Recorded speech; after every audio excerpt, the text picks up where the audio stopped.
Hello students, हर साल की तरह इस साल भी हमारे मध्य प्रदेश एजुकेशन बोर्ड ने सैम्पल क्वेश्चन पेपर प्रोवाइड किया है आप स्टूडेंट्स की प्रैक्टिस के लिए। तो मेरे पास ये हायर सेकेंडरी एग्ज़ाम 2026 के लिए सैम्पल क्वेश्चन पेपर है फॉर केमिस्ट्री सब्जेक्ट। मतलब ये क्लास 12th केमिस्ट्री का सैम्पल क्वेश्चन पेपर है फॉर 2026 एग्ज़ाम। तो आपकी जो एग्ज़ाम होने वाली है उसमें केमिस्ट्री का पेपर किस तरीके से डिज़ाइन किया जाएगा उसे गाइड करने के लिए हमारे स्टेट बोर्ड ऑफ एजुकेशन ने ये सैम्पल क्वेश्चन पेपर प्रोवाइड किया है।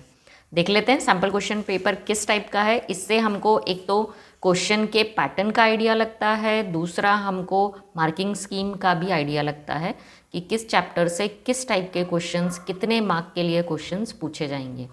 वीडियो लास्ट तक देखिएगा और यदि यूज़फुल लगता है तो शेयर ज़रूर करिएगा। कुछ ना कुछ फ़ायदा ज़रूर होता है इस सैम्पल क्वेश्चन पेपर से बच्चों को। तो चलिए वीडियो स्टार्ट करते हैं। तो देखिए, this is the sample question paper for practice and exam is higher secondary exam means class 12th के लिए है, ये जो 2026 के लिए है। सब्जेक्ट केमिस्ट्री, हिंदी इंग्लिश दोनों वर्जन में है ये paper, sample question paper.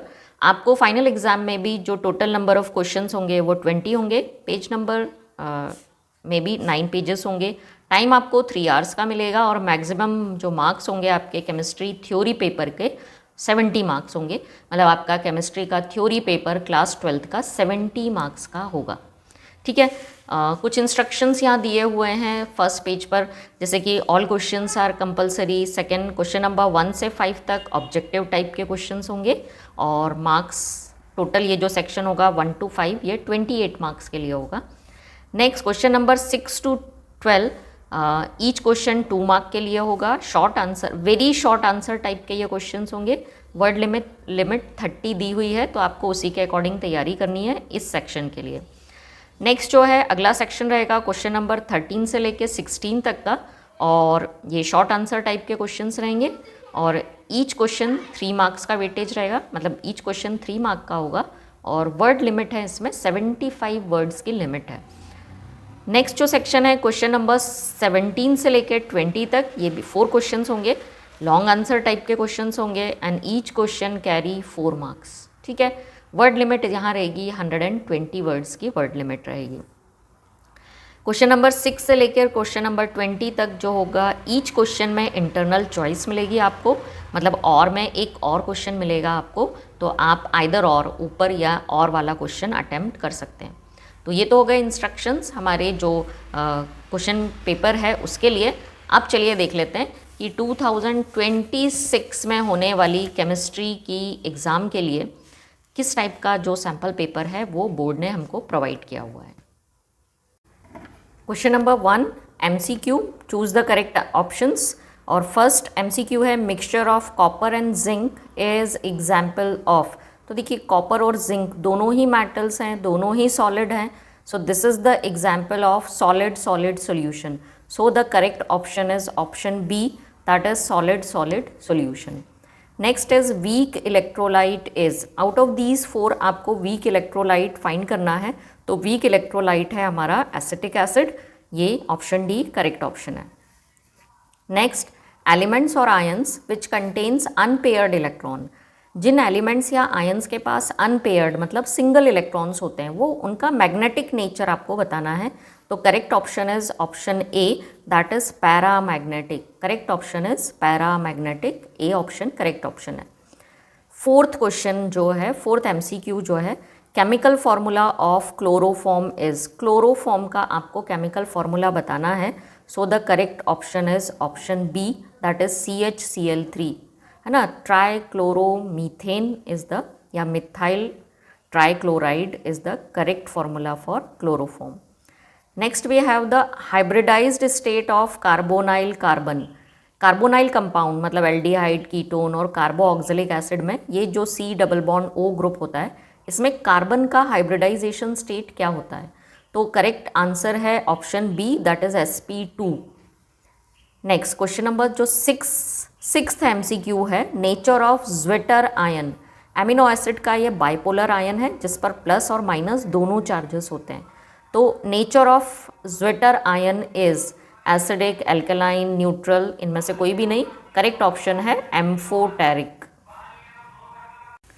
And now the question number 2 after MCQ। Next जो क्वेश्चन है question number 2 that is in the form of fill in the blanks. Fill in the blanks के form में है ये, तो चलिए देख लेते हैं। First fill in the blank उन्होंने दिया हुआ है primary cells are dash cells. तो प्राइमरी सेल्स कैसे होते हैं? इरिवर्सिबल सेल्स होते हैं। तो यहाँ आपको आंसर लिखना है इरिवर्सिबल, है ना। प्राइमरी सेल वो होते हैं जिनको आप वापस यूज़ नहीं कर सकते, फिर से आप यूज़ नहीं कर सकते, क्योंकि इनमें जो रिएक्शंस होती हैं वो इरिवर्सिबल रिएक्शंस होती हैं। तो primary cells are irreversible cells, ठीक है।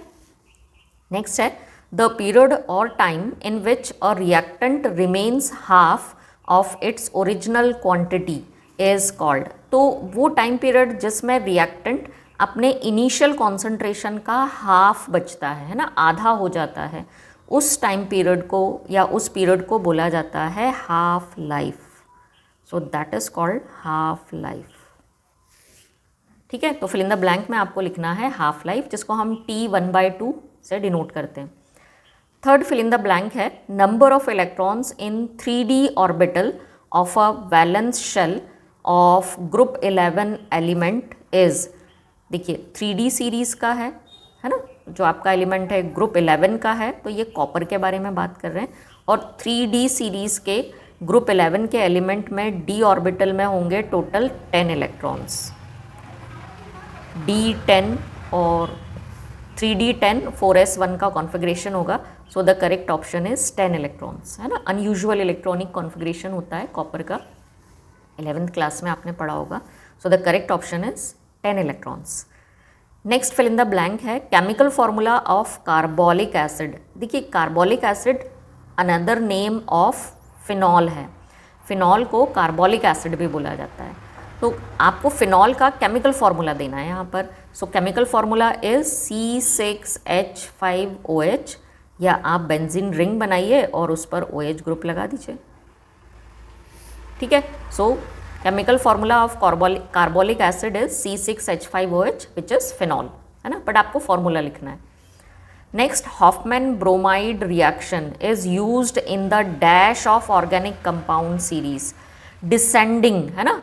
ये इस रिएक्शन का यूज़ किया जाता है कार्बन के नंबर्स को कम करने के लिए, क्योंकि इसमें जो प्रोडक्ट बनता है वो 1 कार्बन लेस प्रोडक्ट बनता है, इसलिए हॉफमैन ब्रोमाइड रिएक्शन को हॉफमैन ब्रोमाइड डिग्रेडेशन रिएक्शन भी बोला जाता है।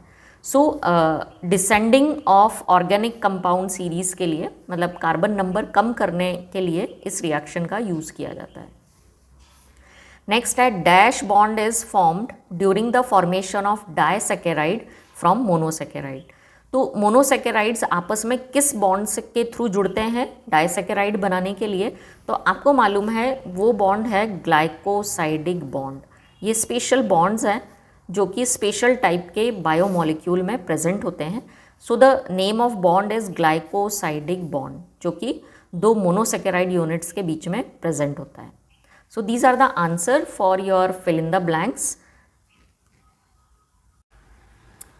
And now question number 3 is in the form of true and false. आपको true और false लिखना है statements के लिए।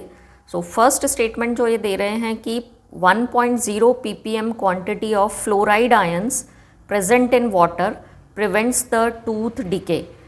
तो वाटर में यदि फ्लोराइड की इतनी क्वांटिटी है तो वो हमारे लिए बेनिफिशियल है, मतलब टूथ डिके को स्टॉप करती है। ये स्टेटमेंट बिल्कुल ट्रू है, आपने यहाँ लिख देना है ट्रू, ठीक है। तो 0.7 से 1.5 तक का जो क्वांटिटी है फ्लोराइड आयंस का इन वाटर, वो परमिसिबल क्वांटिटी है और ये हमारे टूथ डिके को स्टॉप करने का काम करता है। नेक्स्ट जो स्टेटमेंट है electrochemistry is the fundamental basis of sensory indicators among cells. देखिए सेल्स के बीच में जो इंफॉर्मेशन का ट्रांसफ़र होता है उसका जो बेसिस है, मतलब उस ट्रांसफ़र का जो बेसिस है वो इलेक्ट्रोकेमिस्ट्री है। बिल्कुल सही है ये आंसर भी, क्योंकि इम्पल्सेस इलेक्ट्रिक इम्पल्स के फॉर्म में ही जो मैसेजेस होते हैं वो हमारे सेंसरी सेल्स से ट्रांसफ़र होते हैं, सेंसरी इंडिकेटर्स से ट्रांसफ़र होते हैं। नेक्स्ट जो स्टेटमेंट है Zn, Cd and Hg, zinc, cadmium and mercury are transition elements.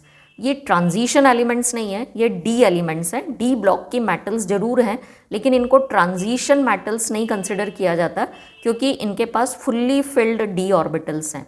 तो इसलिए ये स्टेटमेंट हो गया है फॉल्स। ठीक है, तो इन स्टेटमेंट्स में यदि देखें तो फर्स्ट ट्रू है, सेकंड भी ट्रू है, और थर्ड स्टेटमेंट जो ये दे रहे हैं वो फॉल्स है। नेक्स्ट देख लेते हैं अगला जो स्टेटमेंट है ट्रू एंड फॉल्स का। So next statement is, fourth statement है, inversion of orientation occurs in unimolecular nucleophilic substitution. ये हेलो एल्केन और हेलो एरीन्स की SN1 SN2 रिएक्शन से ये स्टेटमेंट है।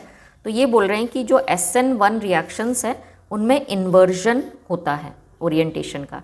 वाल्डेन इन्वर्जन पढ़ा है आपने, अम्ब्रेला इन्वर्जन कौन से न्यूक्लियोफिलिक सब्सटीट्यूशन रिएक्शन में होता है? तो एक्चुअली बेटा इन्वर्जन होता है SN2 में। तो ये स्टेटमेंट हो गया फॉल्स, ये SN1 में बोल रहे हैं जो कि नहीं होता है। SN1 में रेसेमाइजेशन होता है। नेक्स्ट जो स्टेटमेंट है कि carbonyl compounds are composition, actually these are the components of textile, fragrance, plastic and medicines। बिल्कुल सही है। कार्बोनाइल कंपाउंड्स का मतलब है aldehyde, ketones and carboxylic acids. तो टेक्सटाइल हो, फ्रेग्रेंस इंडस्ट्री हो, प्लास्टिक्स हो, मेडिसिन्स हो, इन सब में हमारे ये तीनों कंपाउंड्स काम आते हैं। तो ये स्टेटमेंट ट्रू है। Next, ketone functional group is present in fructose. Fructose में कीटोन फंक्शनल ग्रुप प्रेजेंट होता है, ये स्टेटमेंट भी ट्रू है। इसलिए देखिए फ्रक्टोज को बोला जाता है कीटोहेक्सोज, 6 कार्बन वाली ऐसी शुगर जिसमें कीटोन फंक्शनल ग्रुप प्रेजेंट हो। So these are the true and false. Now the next is match the column. तो मैच द कॉलम में फर्स्ट है इंसुलेटर। इंसुलेटर का करेक्ट जो मैच है देखिए वो है ग्लास। तो इंसुलेटर का करेक्ट ऑप्शन है ऑप्शन सी। सेकेंड, कैटलिस्ट का रिलेशन है एक्टिवेशन एनर्जी से। तो सेकेंड का जो करेक्ट ऑप्शन है that is option A, sorry match जो है correct that is a. Then chelate, chelates जो होते हैं वो साइक्लिक स्ट्रक्चर्स होते हैं, तो चिलेट का करेक्ट मैच है E, this is E. Next, molasses, molasses are related with the ethyl alcohol, इसी से इथाइल अल्कोहल बनाया जाता है थ्रू फर्मेंटेशन, है ना। तो इसका करेक्ट मैच है B. Then protein, last option बच गया हमारे पास एमिनो एसिड। तो protein are the polymers of amino acids, तो फिफ्थ का करेक्ट मैच है D. So these are the match the columns. Now next is fifth question. Fifth question है write answer in 1 word और 1 sentence. First है express mole, ये fraction है actually, mole fraction by formula. तो देखिए बेटा mole fraction को हम लोग डिनोट करते हैं, आप वर्ड्स में भी लिख सकते हैं। मोल फ्रैक्शन को डिनोट किया जाता है x से, और x equals to number of moles of component, number of moles of component. तो यहाँ यदि a कंपोनेंट का बात करूँ मैं, तो नंबर ऑफ मोल्स को हम डिनोट करते हैं a से, तो Na upon total moles that is Na plus Nb। आप वर्ड्स में लिखेंगे तो mole fraction equals two moles of 1 component divided by total moles present in solution, ये वर्ड्स में आ जाएगा। और यदि 2 कंपोनेंट हैं A और B, तो XA है ना, A के लिए, A कंपोनेंट के लिए जो मोल फ्रैक्शन बनेगा वो बनेगा Na upon Na plus Nb। Second जो क्वेश्चन है, right 1 example of zero order reaction. Zero order reaction का एक बहुत अच्छा एग्जाम्पल है decomposition of ammonia.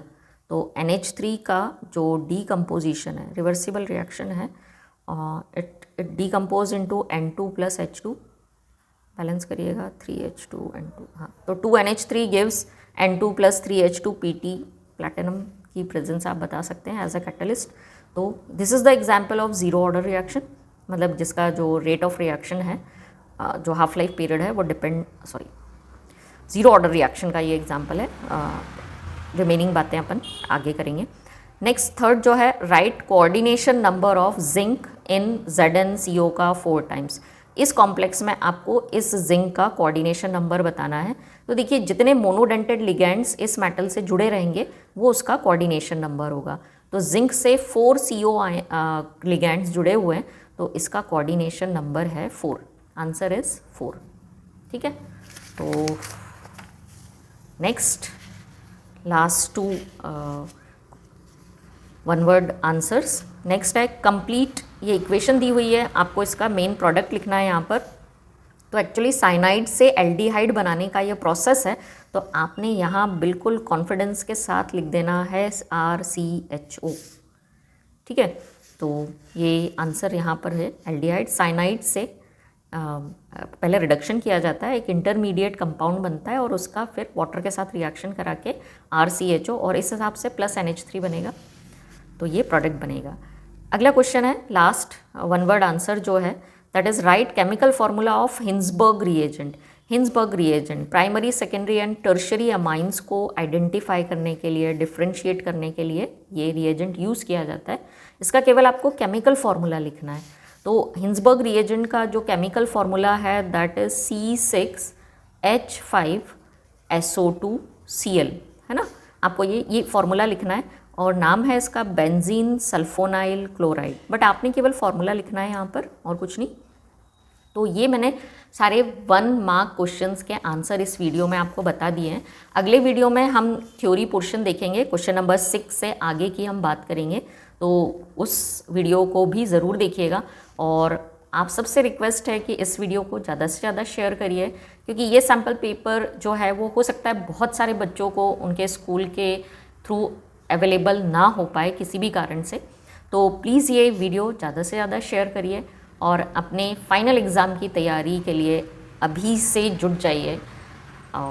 And very all the best to all of you for your exams.